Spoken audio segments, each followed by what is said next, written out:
ஸ்ரீ அவந்தி திருத்தல மாஹாத்மியம் 47ஆம் அத்தியாயம். விசாலா என்ற பெயரின் தோற்றம்.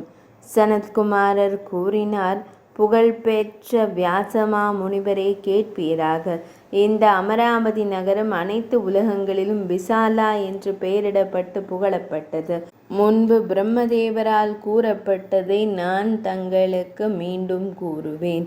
புனித ஸ்தலம் அனைத்து இரகசியங்களிலும் மிக பெரிய இரகசியமாக பாதுகாக்கப்பட வேண்டும். இது அனைத்து பாவங்களையும் அளிக்கும்.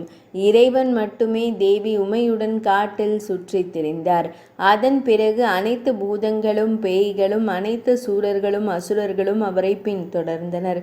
அங்கு விஷ்ணுமூர்த்தி 10 வெவ்வேறு வடிவங்களின் அவதாரங்களில் இருந்தார். தேவதைகள், உலகங்களின் தாய்மார்கள், விநாயகர்கள், வேதாளங்கள், குஷ்மாண்டங்கள், பைரவர்கள் மற்றும் பிறர். பல்வேறு கல்பங்கள், 84 லிங்கங்கள், புனித தலங்கள், க்ஷேத்திரங்களின் பாதுகாவலர்கள், ரித்தி சித்தி பித்ருக்கள், உலகங்களின் பாதுகாவலர், சித்திகளை சாதனை வழங்கும் சித்தர்கள், புகழ்பெற்ற முனிவர்கள், தூய மனம் கொண்ட முனிவர்களின் மனைவிகள், பகவான் ஸ்ரீகிருஷ்ணர், தெய்வீக கந்தர்வர்கள், அப்சர பெண்கள், சிறந்த பெண்கள், மருத்துக்கள் மற்றும் சாதகர்கள், அதாவது ஆன்மீக ஆர்வலர்கள், யக்ஷர்கள், குஹ்யகர்கள், பிஷாக்கர்கள், உரகர்கள், அதாவது அரவங்கள், ராட்சசர்கள், தியானத்தில் ஈடுபடும் அனைத்து அசையும் மற்றும் அசையாத உயிரினங்கள், இவர்கள் அனைவரும் தேவர்களின் இறைவனின் உபாசனை அதாவது வழிபாடு செய்தனர். தேவி உமாவின் நாயகர் அவர்களை கண்டதும் மலையின் மகளான அன்னை பார்வதி தேவி பிரபஞ்சத்தின் ஆதரவான சங்கரரிடம் மென்மையான குரலில் கூறினார். அன்னை பார்வதி தேவி கூறினார், தேவர்களின் பிரபுவே, பிரபஞ்சத்தின் பிரபுவே, பிரபஞ்சத்தை ஆதரிக்க ஆர்வமுள்ள பிரபுவே, இந்த அதிர்ஷ்டசாலிகள் உங்களை சார்ந்து உங்களை தியானிப்பதை பாருங்கள். அந்த நபர்கள் அனைவரும் அலட்சியமாக நடத்தப்படலாகாது. காற்று, புயல்கள், சுட்டெரிக்கும் சூரிய ஒளி போன்றவற்றால் அவர்கள் துயரப்படுகிறார்கள். மகிமை வாய்ந்தவரே, அவர்களின் நன்மைக்காக ஏதாவது செய்யுங்கள். அவர்களின் வசிப்பிடமாக அவர்களுக்கு ஏற்ற ஒரு வாசஸ்தலத்தை உருவாக்குங்கள். மிகவும் அற்புதமானது என் பிரபுவை, அவர்களின் வசிப்பிடத்திற்கு அனைத்து விருப்பமான பொருள்களையும் வழங்கும் ஒரு நகரத்தை உருவாக்குங்கள். பகவானே, எனது இந்த விருப்பம் கருத்து உங்களுக்கு பிடித்திருந்தால் தயவு செய்து அவ்வாறு செய்யுங்கள். அன்னை பார்வதி தேவியின் இந்த வார்த்தைகளை கேட்டதும் பரமேஸ்வரர் அனைத்து உயிரினங்களின் மனதையும் கவர்ந்திழுக்கும் ஒரு அழகான நகரத்தை உருவாக்கினார். ஒரு தகுதியான ஒன்று எல்லா வகையிலும் தமக்கும் நன்மை பயக்கும். சம்புமூர்த்தி பல யோஜனைகளுக்கு விரிவடைந்து தெய்வீக நபர்களுக்கு மகிழ்ச்சி அளிக்கும் ஒரு தெய்வீக நகரத்தை உருவாக்கினார். அது ஒரு தெய்வீக வடிவமைப்பை கொண்டிருந்தது. அதில் தெய்வீக இடம் இருந்ததால் அது மகிழ்ச்சி அளித்தது. அது அனைத்து வான அம்சங்களையும் கொண்டிருந்தது. அது விசாலா, பெரிய, அற்புதமானது மற்றும் தூசி இல்லாதது. இது பல சந்தை இடங்கள், அரண்மனை போன்ற அடுக்குமாடி குடியிருப்புகள் மற்றும் நாற்கரங்களை கொண்டிருந்தது. அங்கு வாங்குதல் மற்றும் விற்பனை செய்யும் வர்த்தக நடவடிக்கைகள் தீவிரமாக நடந்தன. பல மாளிகைகள் மற்றும் தங்குமிடங்கள் இருந்தன. அது உயரமான மாளிகைகளின் வரிசைகளால் பிரகாசித்தது. கட்டிடங்களில் லேபிள் லாக்சுலி இரத்தினங்களால் பதிக்கப்பட்ட மாடிகள் மற்றும் தங்க தகடுகள் மற்றும் ஆபரணங்களால் அலங்கரிக்கப்பட்ட சிறந்த பவள தூண்கள் கொண்ட படிக சுவர்கள் இருந்தன. இரத்தினத்தால் பதிக்கப்பட்ட வாசல்கள் சிவப்பு நிறத்தில் மாணிக்கங்களுடன் இருந்தன. கதவுகள் மர கிளைகளால் அலங்கரிக்கப்பட்டன. கதவு பலகைகள் தங்க தகடுகளால் முடிக்கப்பட்டன.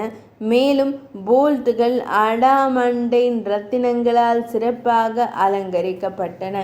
தரை மட்டம் இரத்தினங்களால் செதுக்கப்பட்டிருந்தது.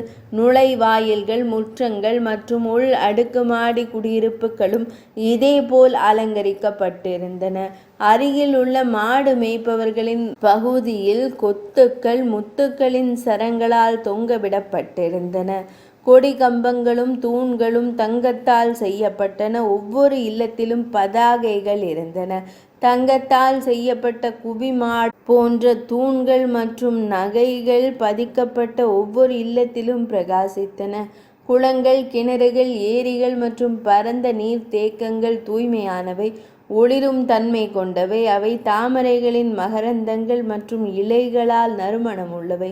நகரத்தின் அழகை உயர்த்தும் தண்ணீரை உயர்த்துவதற்கான இயந்திரங்கள் இருந்தன. அன்னங்கள் மற்றும் கரந்தவ பறவைகள், மயில்களின் கூட்டங்கள் அங்கு ஏராளமாக பிரகாசித்தன.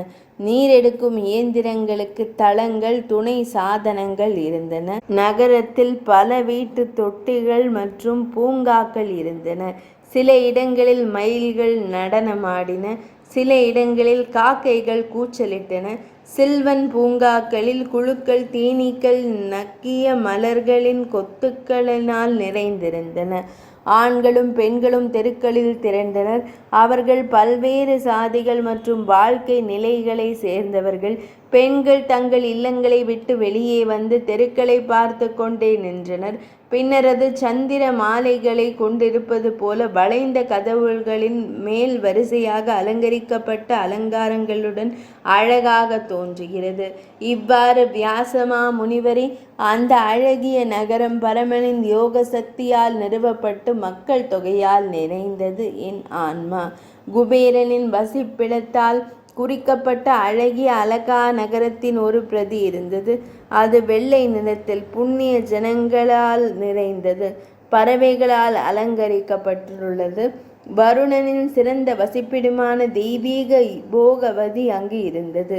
அது உன்னதமான நாக கன்னிகைகளாலும் நாக மனைவியராலும் நிறைந்திருந்தது. தர்மராஜரால் பாதுகாக்கப்பட்டு செய்யப்படும் மற்றும் செய்யப்படாதவற்றை, அதாவது கடமைகள் மற்றும் குறைபாடுகள் அறிந்த நல்ல நடத்தை கொண்ட மக்களால் நிறைந்த சம்யாமினி நகரம் இருந்தது. வாசவனால் தேவேந்திரனால் பாதுகாக்கப்பட்ட தேவர்களின் அழகிய நகரம் இருந்தது. அது தகுதியான பெண்கள் அல்லது புண்ணிய ஜன பெண்களின் குழுக்களால் நிறைந்திருந்தது மற்றும் சத்தமாக பாடும் கிண்ணறர்களால் அலங்கரிக்கப்பட்டது. இந்த வழியில் பல வகையான அழகான நகரங்கள் இருந்தன, விரிவானவை மற்றும் எல்லையற்றவை மற்றும் மிகவும் சுத்தமானவை. சில இடங்களில் நுழைவாயில்கள் வாழை மரங்கள் மற்றும் மங்களத்திற்காக வைக்கப்பட்ட வாதுமை கொட்டை தானியங்களால் நிரப்பப்பட்ட தொட்டிகளால் அலங்கரிக்கப்பட்டிருந்தன. சில இடங்களில் கந்தர்வர்கள் பாடினர், மற்ற இடங்களில் நடன கலைஞர்கள் நடனமாடினர். சில இடங்களில் பிராமண சிறுவர்கள் வேத பகுதிகளை படித்து ஓதினர். சில இடங்களில் யாக அர்ச்சகர்கள் ரித்விக்குகளுடன் சேர்ந்து யாகங்களை செய்தனர். சில இடங்களில் மக்கள் யாகங்களின் முடிவில் அவாபிரத பரிகார நீராடல்களை எடுத்தனர். சில இடங்களில் அவர்கள் பல்வேறு வகையான பரிசுகளை வழங்கினர். புனித நூல் சடங்குகள், திருமணம் மற்றும் யாக நெருப்பு பராமரிப்பு ஆகியவை இருந்தன. சில இடங்களில் கிணறுகள், குளங்கள் மற்றும் ஏரிகள் தோண்டுதல் அல்லது பூங்காக்கள் மற்றும் தோட்டங்களை நிர்மாணித்தல் போன்ற பூர்த்த சடங்குகள் யாத்திரைகளுடன் மத ஊர்வலங்கள் சடங்குகளின்படி நடத்தப்பட்டன. சில இடங்களில் புராண கதைகளை விளக்குபவர்கள் சொற்பொழிவுகளை நடத்தினர். அந்த சிறந்த நகரத்தில் சில இடங்களில் கவிஞர்கள் கவிதைகளை இயற்றினர் மற்றும் பாடல்களை படித்தனர். சில இடங்களில் மல்யுத்த வீரர்கள் தங்கள் சண்டைகளை நடத்தினர். சில இடங்களில் நடிகர்கள் நடனமாடினர். ஏரிகள் நகைகள் பதித்த படிகளின் வரிசைகளால் பிரகாசித்தன. சுறுசுறுப்பான மற்றும் அமைதியற்ற 16 வயதுடைய ஷியாமா கருமை நிறமுடைய பெண்கள் இரத்தினங்களால் அலங்கரிக்கப்பட்ட உயர்த்தப்பட்ட தங்க பானைகளுடன் தண்ணீர் கொண்டு வருவதில் ஈடுபட்டிருந்தனர். இவ்வாறு வியாசமா முனிவரே, இந்த அழகிய நகரம் யோகமாகியின் மூலம் சம்புமூர்த்தியால் தனது மையல் நாயகிக்கு மகிழ்ச்சியை தரும் ஒன்றை செய்ய வேண்டும் என்ற விருப்பத்துடன் கட்டப்பட்டது. இந்த நகரம் அனைத்து பாவங்களையும் அளிக்கிறது. இது அகலமானது மற்றும் விரிவானது.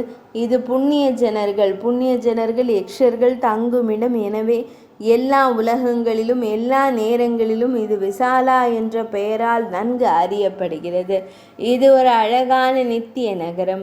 ஒருவர் எங்கு தங்கினாலும் அவரது நிலை என்னவாக இருந்தாலும் எப்போதும் விசாலா என்ற வார்த்தையை உச்சரிக்க வேண்டும்.